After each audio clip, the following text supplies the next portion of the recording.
vamos alcançar ser alguém com um poder maior que você já tem. Liberdade é correr pelo céu, sempre unidos vamos triunfar. E se a nossa luta... Digo que nunca me atrasei com o manuscrito, mas não quero ser arrogante. É que eu simplesmente quero fazer isso o mais rápido possível, para que eu possa ser libertado. Se você deseja retratar algo exatamente do jeito que é, leva uma quantidade enorme de tempo. Se você não acertar os detalhes, as imprecisões se acumularão em algum lugar. Estou voando pelo assento das minhas calças, nunca criando um pensamento para o que está por vir. Fala rapaziada, eu me chamo Ítalo Silva, faço vídeos sobre Berserk, mangás e animes em geral. E hoje, cara, é um vídeo que eu não esperava que sairia hoje, e creio que ninguém esperava, né? Confirmado hoje na madrugada, né, quando eu acordei pela manhã, 6 horas da manhã, para poder me arrumar para estudar e algumas outras coisas da minha vida. Me deparei com um post, infelizmente, da morte do autor de Dragon Ball, Akira. Nosso querido Akira Toriyama morreu nesta noite, infelizmente aos 68 anos de idade. E ele morreu por um hematoma subdural, que acontece quando há um acúmulo de sangue entre seu cérebro e o revestimento externo do crânio. Para quem não sabia, o acontecimento foi isso. Então, eu decidi fazer esse vídeo contando um pouco da história dele, um pouco sobre as obras dele e minha opinião sobre o autor. Meio como se fosse uma homenagem, sabe? Eu acho que todo mundo deve isso, principalmente as pessoas que fazem conteúdo de mangás, animes e em geral. Porque, graças a esse cara, a gente tem obras incríveis hoje em dia, como One Piece, como Naruto, como até Berserk, pra falar a verdade. Tudo que a gente conhece hoje, muitas das obras foram inspiradas em Dragon Ball. Dentre outras coisas que ele também trabalhou, como Dr. Slump, Dragon Trigger e entre outros. E a gente vai conversar um pouco sobre isso. Bom, o legado dele não precisa nem dizer, né, mano? O cara nasceu em Aichi, no interior do Japão, e Akira Toriyama era fã de mangás desde pequeno. Ele acabou abandonando uma carreira de design aos 23 anos para se dedicar aos quadrinhos, e ele escreveu alguns concursos da editora Shueisha, e logo foi descoberto pelo diretor Kazuhiko Torishima, um dos responsáveis por projetá-lo. Após algumas histórias curtas, Toriyama começou a publicar uma série semanal na revista Shonen Jump, a comédia Dr. Slump. Ambientada na Vila Pinguim, a protagonista era um robô super forte que deixava um rastro de destruição. Por sua falta de noção e personalidade brincalhona, ela futuramente apareceria em Dragon Ball também, conhecida por muitas pessoas de quem eu estou falando. Bom, não é só isso que ele trabalha, né? Eu acho que sua obra mais famosa com certeza foi Dragon Ball, né?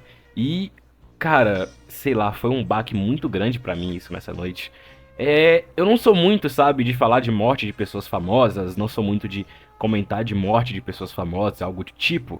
Só que, cara, quando eu acordei pela manhã e eu recebi essa mensagem, recebi este post, tanto que eu até repostei no meu Instagram, eu não esperava, cara. Realmente eu não esperava uma coisa dessas do nada. Porque Dragon Ball não é apenas um anime, um mangá mais padrão que as pessoas veem.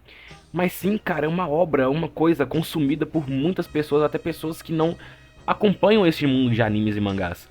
É algo que eu passei a minha infância inteira assistindo, junto com várias coisas. Até meu próprio pai, que não acompanha animes e mangás, também assistia e sabia quem era o autor. Pra vocês terem ideia, ele nem acompanha e sabia quem era o Akira. Sabia qual obra ele fez. E isso foi um baque realmente absurdo, porque o cara marcou gerações, marcou várias pessoas. E da noite pro dia, o cara simplesmente morre, sabe? E eu tô o dia todo refletindo nisso, que me fez querer produzir este vídeo. Claro que o Akira Toriyama também não foi só produtor de Dragon Ball, né? Já que ele também tem arte nos games. Toriyama ele se envolveu em projetos no mundo dos jogos eletrônicos enquanto desenhava as páginas de Dragon Ball. Em 1986, ele se tornou um artista responsável pelas artes e designs do RPG Dragon Quest, cara. Rapidamente a franquia cresceu e se tornou um fenômeno no Japão, e Toriyama seguiu desenhando os monstros e personagens de todos os episódios seguintes, e seu último trabalho foi em 2017, na franquia principal de Dragon Quest VI, cara. Então você pode ter essa ideia que ele tem muitas coisas para produzir. E claro, com o sucesso de Goku e outras aventuras que ele tinha em Dragon Ball, o Toriyama flertou com o retorno à sua série mais famosa em 2012 e ajudou no filme Dragon Ball Z a Batalhas dos Deuses, criando personagens inéditos e contribuindo com um roteiro mais puxado para comédia. O que eu mais fico assim, rapaziada, é que alguns atores escreveram pro Akira, né? Eu confesso que eu quase chorei, principalmente pro Eiichiro Oda e o Masashi Kishimoto, né, criadores de One Piece e Naruto, que são, tipo, eram, né, muito amigos de Akira Toriyama, e com certeza esses caras ficaram muito tristes, mano. Eu cheguei a ler a mensagem deles e me quebrou totalmente, né, onde o Eiichiro Oda, o criador de One Piece, afirmou em um comunicado onde o Toriyama faleceu, dizendo que muito cedo e que deixou um padrão muito alto a ser dado, e com certeza ele estava triste.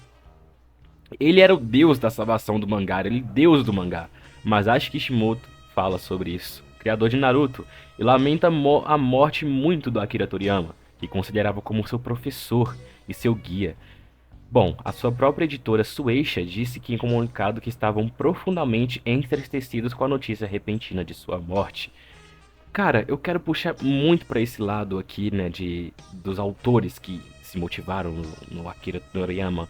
E eu conheço muito, né, dessa questão da relação dos autores de Naruto, os autores de One Piece e Dragon Ball, né? Os três, eles são muito amigos e creio que isso é uma coisa que todo mundo sabe, né? Muitas pessoas que acompanham esses três como principais sabem da amizade dos três. Tanto que One Piece e Dragon Ball já teve especial juntos, né? Quando teve ali o especial da Shonen Jump, né? Infelizmente a gente não tem ali Naruto, mas a gente tem relação entre eles, né, como amigos mesmo, sabe? E todos se motivaram, todos se empenharam e queriam ser como o Akira era, sabe? Então, todo mundo veio ali de Dragon Ball.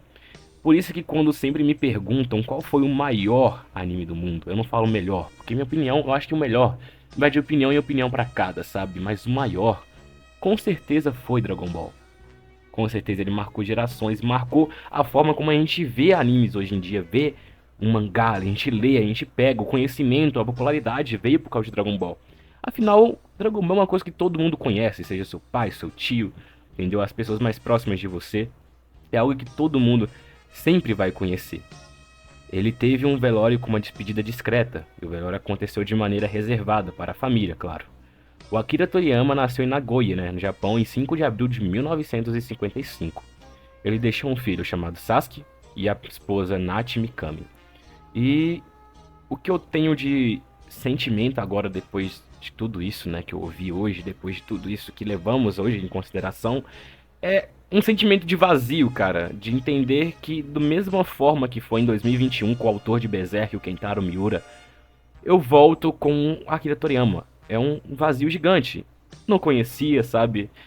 E confesso que queria ter conhecido em vida, igual queria ter conhecido o Kentaro Miura e esse tipo de autores, porque marcaram minha infância e continuam a marcar. Cara, eu lembro que o meu primeiro desenho que eu tentei fazer assim, legal mesmo, foi de Dragon Ball, mano, entendeu? Foi de Dragon Ball, foi do Goku contra o Freeza, sabe? Foi um dos meus primeiros desenhos assim. E isso me impactou, sabe? De verdade, eu não sou de comentar, que nem eu falei com vocês, eu não sou de comentar muito assim em relação à morte de pessoas famosas. Mas isso é uma coisa louca, sabe? A gente ter a perda de alguém tão incrível assim da noite pro dia, o que me fez levar a fazer esse vídeo. E como a cultura pop, como tudo se baseia em coisas realmente grandes que transformam a nossa vida, a vontade de nunca desistir, a vontade de lutar e continuar seguindo seus objetivos, eu não poderia deixar de vir aqui e fazer um vídeo. Por isso que este vídeo não é um vídeo normal, um vídeo padrão que eu costumo fazer, né? Só de à toa mesmo. Mas sim um agradecimento, sabe? Por tudo que ele deixou, por todo o esforço, por todo o carinho que ele teve com os fãs, né? E por toda a esperança herdada, a vontade herdada que ele teve de outros atores. E todos devem prestar o devido respeito a isso, né? Porque Dragon Ball realmente marcou gerações e vai continuar marcando. E não é um vídeo que eu apareço, não é um vídeo que eu peço inscrição, like, alguma coisa do tipo, porque não é esse o foco.